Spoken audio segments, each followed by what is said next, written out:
अस्सलाम वालेकुम। चलें जी, नेक्स्ट टॉपिक है हमारा voice and speech disorder chapter number 63। ये चैप्टर जो है आपने सिर्फ़ और सिर्फ इसमें पढ़ना है आपने hoarseness of voice. Hoarseness of voice होता क्या है, वो कहते हैं कि it is defined as roughness of voice resulting from vibrations variations of periodicity and और intensity of consecutive sound waves. कि अगर किसी पेशेंट की ना किसी की भी जो है ना आवाज़ जो है ना वो रफ़ सी हो जाए, जैसे खर खर सी आवाज़ आती है कुछ लोगों में, कुछ बूढ़े लोगों में जिनको मेनली जो है कुछ क्रॉनिक डिसऑर्डर हो, कोई क्रॉनिक लंग डिसऑर्डर हो, सो उनमें जो है ये प्रॉब्लम आ सकती है। सो ये मेनली रफनेस ऑफ वॉइस होती है। और आपके इसमें जो है वो सिर्फ़ और सिर्फ आपका ये यूक्यू में आया हुआ है कि उन्होंने पूछा हुआ है कि कॉजेज़ ऑफ होर्सनेस क्या क्या होती हैं। सो ये आपने टेबल सारा का सारा करना है। हम पीछे भी पढ़ के आए हैं कि इसमें इन्फ्लेमेशन हो सकती है, वो अक्यूट हो, वो क्रॉनिक हो, तो आपका जो है ना होर्सनेस ऑफ वॉइस हो सकती है। न्यूप्लाज्म हो सकता है, जब हम पढ़ा था पेपिलोमास वगैरह हो गया। इसके अलावा मैलिग्नेंट हो सकते हैं, नॉन न्यूप्लास्टिक डिसऑर्डर हो सकता है, जैसे वोकल नोड्यूल पॉलिप वगैरह हम पढ़ के आए हैं। ट्रॉमा हो सकता है, पैरालिसिस हो सकती है, पैरालिसिस होती है तो हमारी जो है नर्व। अच्छा, जब भी आपके पास कोई पेशेंट आता है ना होर्सनेस ऑफ वॉइस के साथ, सो सबसे पहले तो आपने उस डायग्नोसिस के अंदर देखना है कि वो ओल्ड एज में अगर है होर्सनेस ऑफ वॉइस है तो हमारा कैंसर है। अगर वो जो है ना कोई ट्रॉमा मतलब कोई सर्जरी हुई है, होर्सनेस ऑफ वॉइस है, तो हमारी जो है ना वो रिकरेंट लेरेंजियल नर्व जो है वो इफेक्टेड हो गई है। फिर उसके बारे में बताएंगे कि कौन सी है, वो बोथ हैं, दोनों साइड पे है या फिर वन साइड पे है। वैसे जो होर्सनेस ऑफ वॉइस होती है मेनली तब होती है जब दोनों जो है रिकरेंट लेरेंजियल नर्व इन्वॉल्व हो जाएँ। इसके अलावा अगर तो बच्चे में होर्सनेस ऑफ वॉइस से फिर मैंने बताया था कि लेरेंजियल मलेशिया वगैरह जो ना स्टाइडर वगैरह उसके अंदर हो सकता है। और अगर कोई टीचर है तो हमने कहा था कि उसमें जो है नोडुल्स वगैरह हो सकते हैं। इस तरह से जो है ना आपने इसको डायग्नोस करना है। देखिए कंजक्टिव में दिया हुआ लेरेंजियो सील हो गया, लेरेंजियो वेब हो गया, ये सब जो है ना होर्सनेस ऑफ वॉइस करवा रहे होते हैं। सिस्टेमिक में हाइपोथायराइडिज्म में हो जाता है, सार्कोइडोसिस, वेजिनल में, ग्रेविमेटस में, अमाइलोसिस में, मिस्टीनिया ग्रेविस में। ये जो है ना टेबल ये आपने ना अच्छे से इसमें कर लेना है। आगे है कुछ डेफिनेशन है, ये हम देख लेते हैं, कोई एमसीक्यूज ना आ जाए इसमें से। तो वो कहते हैं फंक्शनल एफोनिया में ये होता है, हिस्टेरिकल एफोनिया में क्या होता है कि जो इमोशनली एक फ़ीमेल होती है ना वो बोलना छोड़ देती है। उसमें क्या होता है कि जब हम उसके वोकल कॉर्ड को देते हैं तो वो अबडक्टेड पोजीशन में होता है, जैसे कोई ट्रॉमा में हो या फिर कोई इस तरह से साइकोलॉजिकल प्रॉब्लम हो तब भी इस तरह से होता है। आगे लिखा है प्यूबर फोनिया। प्यूबर फोनिया में क्या होती है, प्यूबर का मतलब होता है प्यूबर्टी और फोनिया का मतलब है कि आवाज़ के जो है ना जब इंसान प्यूबर्टी पर पहुंचता है मेल तो उसकी जो है ना आवाज़ में चेंजेस आती हैं। आपको पता है कि पहले जब बच्चा होता है उसकी जो है ना वो हाई पिच होती है, ठीक है, और जब वो बड़ा हो जाता है तो उसकी ना लो पिच आवाज़ होती है, जैसे कि मेल की तरह की जो वॉइस होती है। लेकिन अगर क्या हो कि ये मैच्योर ना हो, ये मैच्योर ना होने की वजह से जो है ना उसकी आवाज़ वैसी रह जाती है, इसे हम कहते हैं प्यूबरफोनिया कहते हैं। ये इसके अंदर जो है ना बस ये इसकी डेफिनेशन है। आगे जो है ना आपने करना है इसमें से आगे आपने करना है ये वाला कि हाइपोनेज़लिटी क्या होती है, हाइपरनेज़लिटी क्या होती है। हाइपोनेज़लिटी कहते हैं रेनोलेलिया क्लोसा, ये आपके एमसीक्यूज़ में आता होता है, ठीक है। और हाइपर में क्या होता है, अपट्टा के अंदर RRIPER पर, ठीक है, तो हमने कहना हाइपर है ये, ठीक है। क्लोजे में क्या होता है कि नाक से आवाज़ कम आती है। अब नाक से आवाज़, नाक की जो रेजोनेंस इंक्लूड होती है वो नहीं होती नेज़ल की। कब होगा, जब नोज़ की जो ना वो ब्लॉकेज हो, उन सब केसेस में जो है हाइपोनेज़लिटी होगी। यहाँ पे टेबल दिया हुआ है आपका, कॉमन कोल्ड हो गया, नेज़ल एलर्जी, पॉलिप ग्रोथ, एडनोइड्स और नेज़ोफेरेंजियल मैस, इसके अलावा फेमिलियर स्पीच होगी, हैबिचुअल वगैरह, ये सारे जो है ना इसके अंदर हाइपोनेज़लिटी में आ रहे होते हैं। नोज़ के प्रॉब्लम मेनली होते हैं। हाइपोनेज़लिटी में क्या होगा कि ज़्यादा जो है ना आवाज़ जो है ना नोज़ से ज़्यादा आवाज़ आ रही होती है। वो ऐसा कब होता है, जब आपकी सपोज की नोज़ है, नोज़ के पीछे जो है हमारी एक, हमने कहा था कि एक ओरोफेरिंक्स होती है, एक नेज़ोफेरिंक्स होती है, इनके दरमियान जो ना एक इस्थिमस टाइप होता है। अगर ये ना ज़्यादा बड़ा हो जाए या ज़्यादा खुल जाए, ज़्यादा स्पेस हो जाए, तो उसे हम कहते हैं कि वो हाइपोनेज़लिटी की वजह से, हमने कहा वीलोफेरिंजियल इंसफिशिएंसी मेनली ये इस्थिमस को ही कह रहे होते हैं। इसके अलावा शॉर्ट पैलेट, अगर शॉर्ट पैलेट अगर छोटा है तब भी पीछे वाला जो है वेलोफेरिंजियल जो इस्थिमस है वो बड़ा हो जाएगा। सब म्यूकस पैलेट छोटा हो। इसके अलावा लार्ज नेज़ोफेरिंक्स हो, ठीक है, क्लेफ्ट ऑफ शॉर्ट पैलेट हो, कोई सुराख हो जाए तो तब भी ज़्यादा आवाज़ आएगी। शॉर्ट पैलेट की पैरालिसिस हो जाए या फिर और नेज़ल फिशुला बन जाए, ये आपने जो है इसके अंदर कर लेना, ये इसके अंदर इंपॉर्टेंट है। आगे स्टटरिंग की जो है वो डेफिनेशन कर लेना। इसमें क्या होता है कि it is disorder of fluency of speech and consist of hesitation to start, repetition, prolongations और blocks in the flow of speech. जैसे कुछ लोग ना जल्दी बोल नहीं पाते, स्टटर करते रहते हैं, अपने ही मुँह में बोलते रहते हैं, उन्हें हम कहते हैं कि स्टटरिंग कर रहे होते हैं। ये आपने इसके अंदर रीड कर लेना एक दफ़ा, बस डेफिनेशन आनी चाहिए। मैं इनके कोई भी एमसीक्यू चाहे तो हम कर लें इसके अंदर, लेकिन टॉपिक इसमें सिर्फ यही है कि आपने causes of hoarseness of voice करना है। आगे आपका वेरी वेरी वेरी इंपॉर्टेंट जो है ना चैप्टर आ रहा है वो है ट्रेकियोस्टमी। ट्रेकियोस्टमी से क्वेश्चन आपका मस्ट आना ही आना होता है। लेरिंग्स में से जो है ना मेनली ये होता है कि आपका कोई कैंसर आ जाए, या आपका जो है ना उसमें से मैंने बताया था आपको कि एक्यूट ट्रेक्युलर ब्रोंकाइटिस आ जाए। ये जो है ना इसके अंदर इंपॉर्टेंट है, इसके अंदर आ सकती हैं। और ट्रेकियोस्टमी से लास्ट में क्वेश्चन जो है ना वो आ जाता होता है। अब हम पढ़ते हैं फर्दर इसको। ट्रेकियोस्टमी मेनली क्या होता है ट्रेकियोस्टमी का मतलब ये है कि आपने अंटीरियर वॉल ऑफ ट्रेकिया में एक सुराख करना है, सुराख करके ट्रेकियो कन्वर्ट करना है स्टोमा के अंदर, ठीक है। क्योंकि हमने डायरेक्ट ट्रेकिया पे तो रीच नहीं कर सकते ना, जाहिर सी बात है, बाहर से हमें स्किन है, स्किन के बाद फैट्स वगैरह हैं, उनसे होते होते हमने भी ट्रेकिया पहुँचना है, ट्रेकिया में सुराख करना है। अब ट्रेकिया के अंदर सुराख को हम कहते हैं ट्रेकियोटमी कहते हैं, लेकिन इस सारे प्रोसीजर को जो कि अंटीरियर वॉल ऑफ स्किन से लेकर और इस सुराख करने के प्रोसेस को या पूरे अमल को जो है हम ट्रेकियोस्टमी कहते होते हैं। सो ये इसमें 2 डेफिनेशंस हैं, ये आपके बारे में पूछते होते हैं, ये आपने याद रखने हैं। अब आपकी ट्रेकियोस्टमी का क्या फ़ायदा है, क्या फ़ंक्शन है, इसने करना क्या होता है। जाहिर सी बात है, जब बंदे को ऊपर से सांस नहीं आ रहा होता हम ट्रेकियोस्टमी करते हैं, तो अल्टरनेटिव पाथ भी होता है ब्रीथिंग के लिए। फिर इसके अलावा जो है अगर सपोज करें कि कोई स्टेनोसिस हो गई, जैसे हमने कहा था कि सबग्लोटिक स्टेनोसिस हो गई है, बहुत से केसेस हमने बात की थी कि हम ट्रेकियोस्टमी कर देंगे, तो वो कब करते होते हैं, जब अल्वेओलर वेंटिलेशन को हमने बढ़ाना हो। अब अल्वेओलर वेंटिलेशन के बारे में वो एक बहुत बात करते हैं कि होता ये है कि ऊपर जो है ना हमारी ट्रेकिया है सपोज करें और लेरिंग्स है, तो यहाँ पे एक स्पेस होती है जिसे हम कहते हैं डेड स्पेस।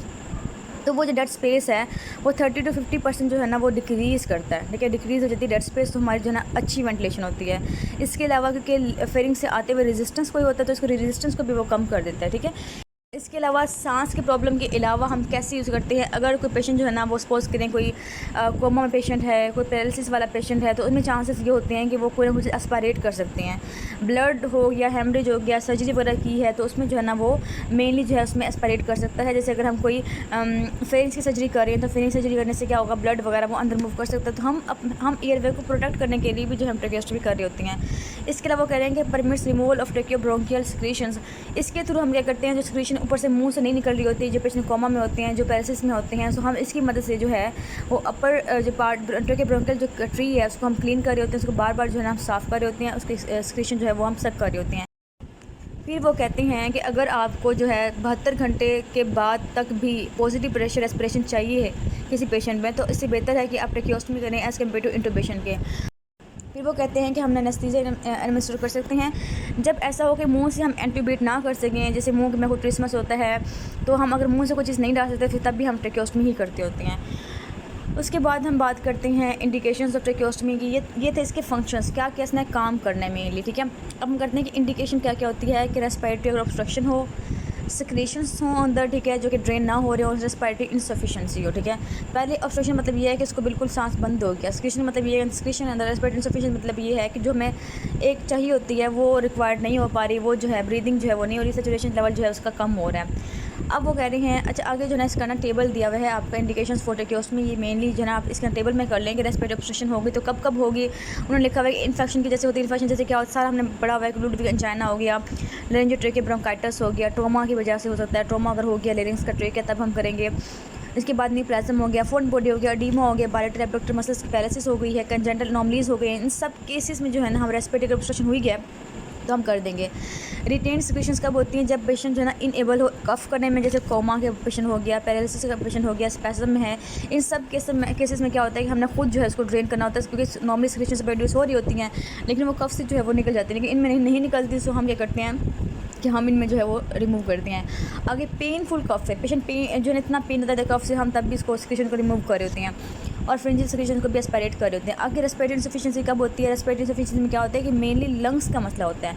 अब लंग्स के मसले में क्या क्या आता है, क्रोनिक लंग कंडीशन हो, एम्फाइजीमा हो, क्रोनिक ब्रोंकाइटिस हो, तो हम बाहर से जो है इसको प्रेशराइज जो है वो इंट्यूबेट करते हैं, तो हम वो ट्रेकियोस्टमी के थ्रू भी कर सकते हैं। सो ये इसके अंदर इंपॉर्टेंट है, ये आपने इसके साथ ही कर लेना है इंडिकेशन के साथ ही। आगे हम बात करते हैं इसके टाइप्स ऑफ ट्रेकियोस्टमी। तो टाइप्स क्या क्या होती हैं, होती है एमरजेंसी ट्रेकियोस्टमी होती है, इलेक्टिव और ट्रिंकल होती है। एमरजेंसी का मतलब ये होता है, हम साथ साथ पढ़ते हैं कि पेशेंट को ना कोई टाइम नहीं मिला आपको और आपने अचानक से जल्दी से जो है आपने अर्जेंटली जो है इसको करने से हम कहते हैं एमरजेंसी ट्रेकियोस्टमी कहते हैं।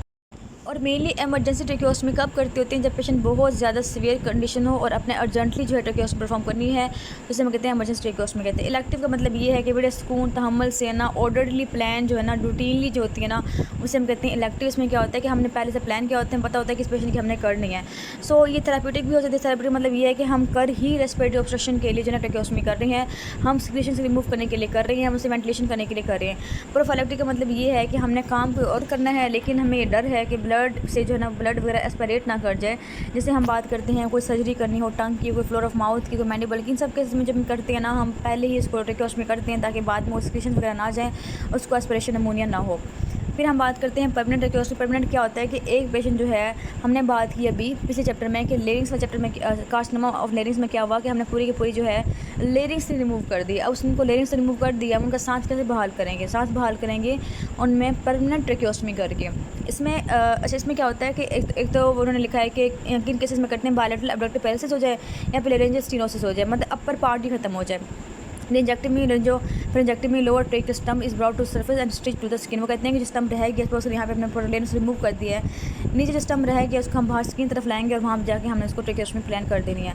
आगे उन्होंने लिखा हुआ है एक हाई है, फिर आपकी मिड है, फिर आपकी लो है, तीनों हमने याद रखना है इसके अंदर। सबसे पहले हम बात करते हैं हाई। हाई आपकी कहाँ पे होती है, हम ये करते होते हैं इस्टमस जो होता है ना थायराइड का, इससे ऊपर के लेवल पे करते होते हैं, second, third and fourth tracheal rings में। अब होता ये है कि हाई ट्रैकियोस्टमी इतनी अच्छी नहीं होती, क्यों? क्योंकि ये मेनली क्या करवाती है, पेरिकॉन्ट्राइटिस करवाती है, सही है, और क्रिकोइड कार्टिलेज का, सही है, और सबक्लोटिस स्टेनोसिस वगैरह भी इसके अंदर हो सकती है। सो ये ना हम इसको अवॉइड करते होते हैं। ये आपका एमसीक्यूज भी है, पेरिकॉन्ट्राइटिस जो है ना ये करवा सकती है। सो इसकी जो है ना सिर्फ और सिर्फ एक इंडिकेशन है, और वो इंडिकेशन क्या है कि अगर लेरिंग्स का कार्सिनोमा हो जाए तब हम जो है इसके अंदर हाई ट्रैकियोस्टमी करते होते हैं, क्योंकि उसके अंदर अपर पार्ट ही जो है ना वो रह जाता है। फिर हम बात करते हैं मिड ट्रैकियोस्टमी जो है ना आपकी प्रेफर्ड है। ये आपने याद रखना है, ये आपका एमसीक्यूज है कि आपकी प्रेफर्ड जो है ना वो कौन सी ट्रैकियोस्टमी किस जगह पे करते हैं। हम मिडिल ट्रैकियोस्टमी करते होते हैं at the level of second और थर्ड रिंग में करते होते हैं। और नॉर्मली हम ये कर रहे होते हैं, हम इस्टमस को ऊपर नीचे करके फिर हम नीचे से जो है वो एक्सपोज कर लेते हैं ट्रैकियो को। लो ट्रैकियोस्टमी वो कह रहे हैं कि हम इस्टमस से नीचे करते होते हैं, और ये जो होती है ट्रैकिया जो होती है बिल्कुल करीब होती है वेसल्स के। सो ये भी हम जो है ना मेनली नहीं करते होते, ये भी इतनी अच्छी जो है ना वो ट्रैकियोस्टमी नहीं होती। सो फर्दर हम बात करते हैं आपकी टेक्निक जो है, इसमें क्या होती है कि पोजीशन जो है पेशेंट की स्पाइन होती है with pillow under the shoulder, ठीक है। आपने पोजीशन करनी है इसको, एनेस्थीसिया में करें, no anaesthesia is required in unconscious patient और when it is emergency patient, ठीक है। वो कहते हैं कि जब पेशेंट जो है ना बेहोश हो या फिर इमरजेंसी में हो तो हमने एनेस्थीसिया नहीं देना, लेकिन इसके अलावा जो होते हैं उनमें हमने 1 to 2% lignocaine with epinephrine is infiltrated in the line of incision, ठीक है। हमने सुपरफिशियल देना होता है। जनरल एनेस्थीसिया हम देते हैं जब हमें इंट्यूबेशन यूज़ करनी हो, ठीक है, तो हमने इसमें ये याद कर लेना। एनेस्थीसिया में से आपका क्वेश्चन जो है वो आता होता है कि इसमें एनेस्थीसिया हम करते होते हैं। सो सबसे पहले हम बात करते हैं स्टेप्स के। स्टेप्स में क्या करना है कि आपने एक वर्टिकल इंसिजन देना है। वर्टिकल इंसिजन जो है आपको यहाँ पे दिया हुआ है, ये वर्टिकल इंसिजन दे दें इन्होंने, ठीक है। वर्टिकल इंसिजन देने के बाद कहाँ से कहाँ तक आता है, ये मेनली आपको क्रिकोइड कार्टिलेज से लेकर आपके एक्सटर्नल बॉर्डर तक जो है वो आ रहा होता है। अच्छा, वो कहते हैं कि हम मेनली जो है इमरजेंसी में और इलेक्टिव प्रोसीजर में यही करते होते हैं।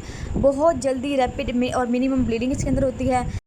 इसके बाद वो कहते हैं कि हमने एक ट्रांसवर्स इस तरह से हमने इंसिजन देना है, 5 सेंटीमीटर लॉन्ग होगा, और कहाँ से होगा, हमने एक्सटर्नल नोज से 2 फिंगर्स जो है ना वो ऊपर लेना है। ये आपका जो है ना ये आपको दिया हुआ है ट्रांसवर्स, जो कि 2 फिंगर्स अबव है एक्सटर्नल नोज से, ठीक है। ये आपने इसके अंदर याद रखना है। अच्छा जी, ये आपने दे दिया इसके अंदर। अब उसके बाद वो कहते हैं कि हमने क्या करना है, उसके बाद हमने इंसाइज करना है, टिश्यूज़ को डिसेक्ट करना है, वेन्स को जो है ना लाइगेट करना है, साइड पे कर देना है, हर एक चीज़ जो है हमने साइड पे कर देनी है। स्टेप मसल्स को हम जो है ना वो सेपरेट कर लेंगे, थर्ड इसमें उसको ऊपर नीचे करके डिस्प्लेस कर देंगे। उसके बाद जब ट्रेकिया आ जाएगा तो हम ट्रेकिया में 4% लिग्नोकेट डालेंगे, ताकि जो है ट्रेकिया अगर हम जब कट करेंगे तो कफ रिफ्लेक्स ना हो। फिर हमने ट्रेकिया को जो ना एक हुक की मदद से फिक्स कर लेना है। फिक्स करने के बाद हमने एक वर्टिकल इंसिजन देना है, कहाँ से कहाँ, थर्ड एंड फोर्थ या फिर थर्ड एंड सेकंड से करेंगे। फिर वो कहते हैं कि हम इसको सर्कुलर रिंग में जो है ना कन्वर्ट कर दें, जैसे हमने ये कन्वर्ट किया हुआ है, ठीक है। अब वो कहते हैं कि हमने फर्स्ट ट्रेकियल रिंग को नहीं छोड़ना, क्यों? क्योंकि उससे जो है पेरिकॉन्ट्राइटिस होने के चांसेस होते हैं। आगे हमने फिर ट्रेकियोस्टमी ट्यूब लेनी है एप्रोप्रिएट साइज़ की, उसके अकॉर्डिंग, बच्चे के अकॉर्डिंग या मेल के अकॉर्डिंग, तो फिर हमने वो इसके अंदर इंसर्ट कर देनी है। फिर वो कह रहे हैं कि हमने इसको सूचर नहीं लगाने, खाली ऐसे ही हमने इसको पैक कर देना है। अच्छा, इसके बाद हम करेंगे गॉस ड्रेसिंग वगैरह इसके ऊपर कर लेंगे। सो इसलिए हमारा ट्रैकियोस्टमी परफॉर्म होगी। आगे ट्रैकियोस्टमी इन्फेंट्स में जो है थोड़ी सी चेंज है, तकरीबन वैसे ही, बस में याद रखना है कि इसमें जो है आपने एनेस्थीसिया जो है ना जनरल एनेस्थीसिया देके बच्चे को जनरल एनेस्थीसिया के अंडर जो है अपने करना होता है। बाकी आप इसको रीड कर लें, कुछ खास इंपॉर्टेंट है नहीं, रीड करना तो आप कर सकते हैं इसको। आगे पोस्ट ऑपरेटिव केयर में क्या होता है, अगर एक पेशेंट को हमने जो ट्रैकियोस्टमी कर दी है उसके बाद हमने क्या करना है, हमने जो छोड़ तो नहीं देना ना, आपने उसको कॉन्स्टेंट सुपरविजन करनी है। कॉन्स्टेंट सुपरविजन जो है वो ज़रूरी है, पेशेंट के साथ कोई ना कोई होना चाहिए, मतलब कोई ब्लीडिंग तो नहीं हो रही, वो डिस्प्लेसमेंट तो नहीं होगी, ब्लॉक तो नहीं होगी, कोई सिक्रीशंस तो रिमूव नहीं हो रही। सो ये हम सब बातें जो है उसको जो है ना उससे पूछनी है। आगे हम बात करते हैं सक्शन की। तो आपने जो है जो आपने ट्रैकियोस्टमी ट्यूब लगाई है उसको आपने बार बार जो है ना हर आधे घंटे बाद सक्शन करनी होती है विद द कैथेटर, ठीक है। कैथेटर जो होते हैं आपके जो है ना हॉस्पिटल में अवेलेबल होते हैं, वहाँ से जो है आपको सक कर रहे होते हैं। सेकंड इसके अंदर ये है कि आप जो है इसके अंदर क्रस्टिंग एंड ट्रैकाइटिस को बचाने के लिए ह्यूमिडिफिकेशन दे रहे होते हैं बार बार नेबुलाइजर से। इसके अलावा अगर क्रस्टिंग हो गई, पहले तो हम प्रिवेंट करते हैं कि ना हो, अगर हो गई है तो हम क्या करते हैं कि हमें उसको हाइपोटोनिक सलाइन और रिंगर लैक्टेट इंस्टॉल करते होते हैं ट्रेकिंग के अंदर हर 2 से 3 घंटे बाद, और लूज़ करते हैं क्रिस्ट को। इसके अलावा एक म्यूकोलिटिक एजेंट भी लेते होते हैं, जैसे कहते हैं स्टाइलसिटी सॉल्यूशंस को भी हम बार डाल के जो सिक्रीशन थिक हो जाती हैं उसको हम रिमूव कर सकते हैं। आगे वो कह रहे हैं कि ट्रेकियोस्टोमी जो ट्यूब है उसकी हम केयर कर सकते हैं। आपको जो ट्यूब मेनली होती है वो इस तरह से होती है, एक जो होती है वो बाहर की तरफ होती है, फिर एक जो होती है ना वो अंदर की तरफ होती है, ठीक है, 2 होती हैं। बाहर वाली जो होती है ना वो अंदर फिक्स हो जाती है, इनर वाली जो है हम उसको बार बार निकाल के उसको इनर कैनालों को निकाल के बार बार हम उसको साफ़ क्लीन कर रहे होते हैं, ठीक है। और तकरीबन पहले 3 दिन तो हम डेली ही निकालते हैं, लेकिन जब बाहर वाली ट्यूब होती है हम उसे जब तक वो डिस्प्लेस ना हो, जब तक वो फिक्स ना हो, ख़राब ना हो, जब ब्लॉक ना हो जाए तो हम रिमूव नहीं करते। अदरवाइज़ जब नॉर्मल हो तो हम उसको रखते हैं या 3-4 दिन बाद रिमूव करते हैं जब वो परमानेंट बन जाती है उसकी। सो ये आपने इसके अंदर इंपॉर्टेंट याद रखना है। आप जब ऑस्पी करेंगे तो ऑस्पी जो मेरे वीडियोज़ हैं उसमें मैंने आपको ट्यूब दिखाई भी हुई है। आगे हम बात करते हैं डीकैनालेशन में क्या होता है। डीकैनालेशन में ये होता है कि आपने जब रिमूव करनी है ट्रेकियोस्टोमी, ठीक है, ट्रेकियोस्टोमी जब रिमूव करनी है तो आपने किन किन बातों का ख्याल रखना है, ये आपके बारे में बहुत इंपॉर्टेंट जो है ना पूछा जाता है आपसे। सो वो कहते हैं कि ट्रेकियोस्टोमी ट्यूब जो है ना हमने बहुत ज़्यादा अर्से तक नहीं रखनी होती, हम कोशिश करते हैं कि हम उसको जल्दी रिमूव कर लें। क्योंकि इससे इन्फेक्शन के चांसेस होते हैं, अल्सरेशन के, गैनुलेशन के, स्टेनोसिस के और स्कार्स के डेवलप होने के चांसेस होते हैं। अब वो कहते हैं कि जब हम डीकैनालेट कर रहे होते हैं तो हमें क्या करना है कि हम जैसे सपोज करेंगे ये ट्यूब है हमारी, ठीक है, तो हमने क्या करना है कि हमने इसको रिमूव करना है। हम क्या करेंगे कि हमने पहले जो है अंदर वाली ट्यूब निकाल दी, सपोज करें, ठीक है, जो अंदर उन्होंने जो एक रास्ता ब्लॉक किया हुआ था, रास्ता अंदर से हमने ओपन कर दिया ट्रेकिया का, ठीक है, अंदर से जो हमने स्पेस रख दी है।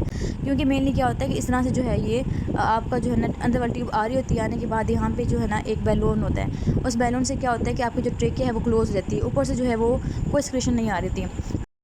हमने इस बैलून को जो है वो डिफ्लेट करना है। जब ये डिफ्लेट हो जाएगा, सही है, तो यहाँ पे जो है कोई भी ऑब्स्ट्रक्शन नहीं होगी। इस जहाँ पे ऑब्स्ट्रक्शन नहीं होगी ट्रेके के, तो हम क्या करेंगे कि यहाँ पे इसको ट्रेके को ओपन कर देंगे। ट्रेके को ओपन तो कर देंगे, लेकिन फिर भी हमारी जो ट्यूब होती है वो फिर भी प्लेस होगी। हम क्या करेंगे कि हम यहाँ पे जो है अपना थंब रख देंगे, थंब रख के देखेंगे कि कोई पेशेंट सांस ले पा रहा है या नहीं। अगर तो वो सांस ले पा रहा है, इसका मतलब ये है कि इसको अब ट्रेकियोस्टोमी की ज़रूरत नहीं है, हम इसको जो हम इजीली रिमूव कर सकते हैं। सो ये कह रहे हैं कि ट्यूब ना इस फ्लश्ड बंद करती हैं and the patient closely observe if the patient can tolerate it for 24 घंटे तक जो है ना वो टॉलरेट कर लेता है। बंद ट्रेकियोस्टोमी ट्यूब बाहर से जो है ना हमने रास्ता बंद कर दिया है, ट्रेके वाला ओपन कर दिया है, तो हम इसको सेफली रिमूव कर सकते हैं, फिर हमें ज़रूरत नहीं है। लेकिन बच्चों में हम क्या करते होते हैं कि हम फ़ौरन से नहीं निकालते होते, बल्कि बड़ी की जगह जो है ना छोटी ट्यूब लगा देते होते हैं, सो फिर हम उसको ऑब्जर्व करते होते हैं। सो ये इसके अंदर जो है वो इंपॉर्टेंट है। फिर वाउंड को जो है हम क्लोज़ कर लेते हैं, बंद करते हैं, टेप कर देते हैं। अच्छा, वो कहते हैं कि आपने ना बच्चे में अगर करना है तो फॉर ये जो बातें नहीं इंपॉर्टेंट है इसके अंदर कि आपने डीकैनालेशन करने के बाद क्या करना है कि आपने ऑपरेशन थिएटर में करना है पहली बात, और एनेस्थीसिया जो है ना अवेलेबल होना चाहिए।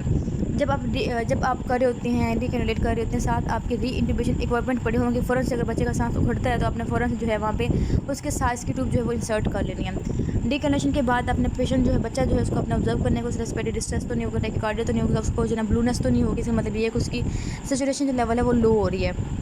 अब वो कह रहे हैं कि अगर जो है ना पेशेंट के हम रिमूव कर दिए, रिमूव होने के बाद भी अगर उसको वही मसला रह रहा है, उसको सांस नहीं आ रहा है, इसका मतलब क्या है, क्या क्या कॉजेज़ हो सकती हैं। वो कहते हैं जिस कंडीशन के लिए हमने लगाई, सपोज करें कि उस पेशेंट को COPD था, ठीक है, क्रोनिक ऑब्स्ट्रक्टिव पल्मोनरी डिजीज़ थी, तो अगर हमने उसके लिए लगाया लेकिन फिर भी वो बाद में परसिस्ट कर रहा है वो डिजीज़, तो उसकी वजह से हो सकता है, या फिर हमारी वजह से जो है ना वो ग्रेनुलेशंस बन गई ऑब्स्ट्रक्टिव जो कि ऑब्स्ट्रक्ट कर रही हैं उसके ट्रेकिया को। फिर वो कहते हैं कि ट्रेकिया का एडिमा हो सकता है, सब स्टेनोसिस हो सकती है, और इसके अलावा जो है ट्रेकियल वॉल जो है वो भी अंदर तरफ चिक सकती है। इसके अलावा ट्रेकिया मलेशिया हो गया या साइकोलॉजिकल डिपेंडेंट भी हो सकता है। तो ये कॉज जो है इसके अंदर होती हैं। ये मैं डिटेल्स इसलिए बता रही हूँ क्योंकि आपके वाइवा में जो है ना ट्रेकियोस्टोमी के बारे में क्वेश्चन होते हैं, लेकिन क्वेश्चन जो आता है ना आपको मेनली इसकी इंडिकेशन, इसके फंक्शन के बारे में, उसकी टाइप्स कौन सी होती हैं, फिर आपकी मेनली जो है UQ आता होता है वो कॉम्प्लिकेशन से लाजमी जो है ना इससे जो है ना वो आ जाता होता है। वो कहते हैं कॉम्प्लिकेशन क्या क्या होती हैं एट द टाइम ऑपरेशन। जैसे ऑपरेशन हो रहा है उस टाइम क्या होगा, उस टाइम हेमरेज हो सकता है। और एपनिया, आपने ये एपनिया, न्यूमोथोरैक्स हो गया, injury to recurrent reason nerve हो गया, एस्पिरेशन ऑफ ब्लड हो गई, ये बातें तो बिल्कुल नहीं भूलनी। एपनिया तो किसी सूरत नहीं भूलना ना, एपनिया बहुत ज़्यादा इंपॉर्टेंट है आपका। एपनिया क्यों होता है? होता ये है कि एक पेशेंट आपके पास आया, सपोज करेंगे उसको सबक्लोटिक स्टेनोसिस था। अब सबक्लोटिक स्टेनोसिस था, उसकी कार्बन डाइऑक्साइड जो वो बाहर नहीं निकल रही थी, वो अंदर एक्युमुलेट हो रही थी बॉडी के अंदर, लेकिन वही कार्बन डाइऑक्साइड की वजह से उसको फास्ट ब्रीदिंग थी, क्योंकि वो स्टिमुलेंट था उसकी रेस्पिरेशन को फास्ट करने का। अब क्या हुआ कि जैसे अपने ट्रेकिया को हमने ओपन किया, फ़ौरन से कार्बन डाइऑक्साइड बाहर निकली। जैसे कार्बन डाइऑक्साइड बाहर निकली हमारे स्टिमुलेंट खत्म हो गया, फ़ौरन से उसकी जो रेस्पिरेशन है वो लोअर रेट पे आ गई। जैसे लो रेट पे आएगा तो उस पेशेंट को जो है वो एपनिया हो सकता है। सो हमने जब भी इसको हमने असिस्ट करना है वेंटिलेटर से है तो हमने साथ 5% कार्बन डाइऑक्साइड लाजमी देनी है ताकि वो उसका स्टिमुलेंट जो है ना वो रहे। तो यहाँ पर क्वेश्चन भी आता होता है कि इमरजेंसी डिपार्टमेंट के अंदर टेक्योस्मी की है, लेकिन पेशेंट को अचानक से जो है सांस बंद हो गई है, तो आप हो गए परेशान। तो ऐसा क्यों हो गया? क्योंकि उसको एपनिया हो गया। तो ये अपने याद रखना है। उसके बाद न्यूमोथेरेक्स की हो सकता है।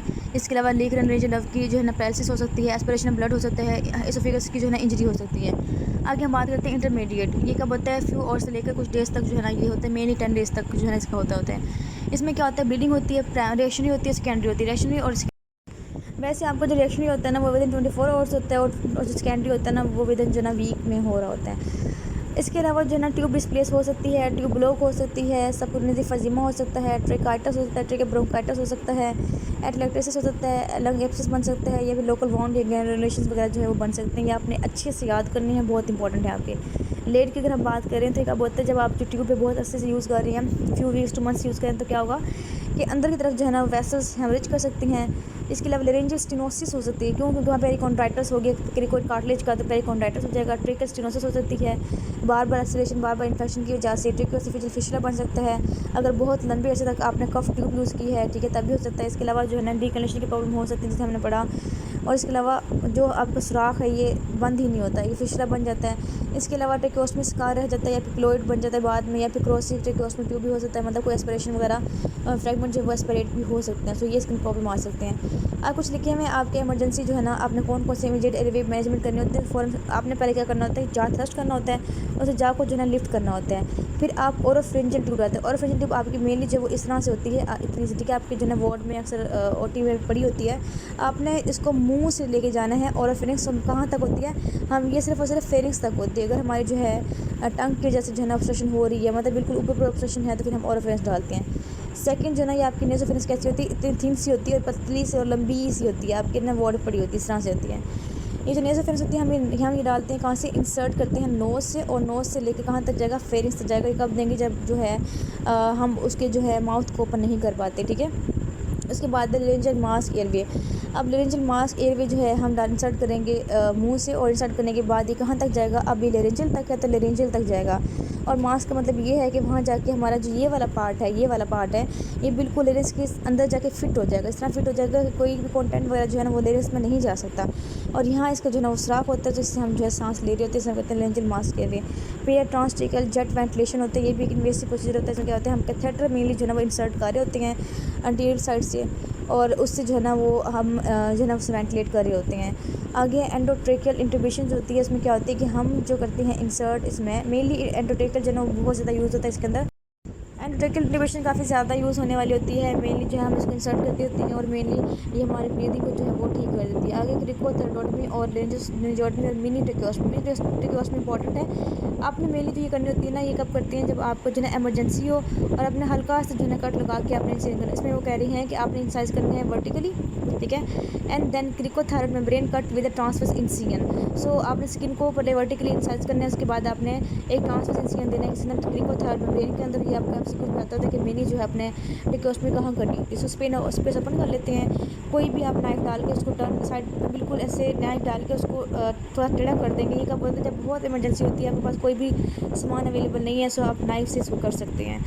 ये हमारा जो लिखा हुआ नीचे के मिनी ट्रेकोस्टमी क्या होती है? इमरजेंसी प्रोसीजर होती है to buy time allow patient to be care to और टू पेशेंट। जैसे अगर आप सपोज करें कोई ट्रैफिक एक्सीडेंट हुआ है, पेशेंट को सांस नहीं आ रहा था, आप फ़ौरन से जो है मिनी ट्रेकोस्टमी परफॉर्म कर सकते हैं। सो ये जो है ना आगे आप बच्चे रीड कर लें, कुछ खास ये रीड कर लें, कुछ खास इंपॉर्टेंट नहीं है। सो इसमें इंपॉर्टेंट जो चीज़ें थी वो ये थी, कॉम्प्लिकेशन बहुत इंपॉर्टेंट है आपके, ठीक है।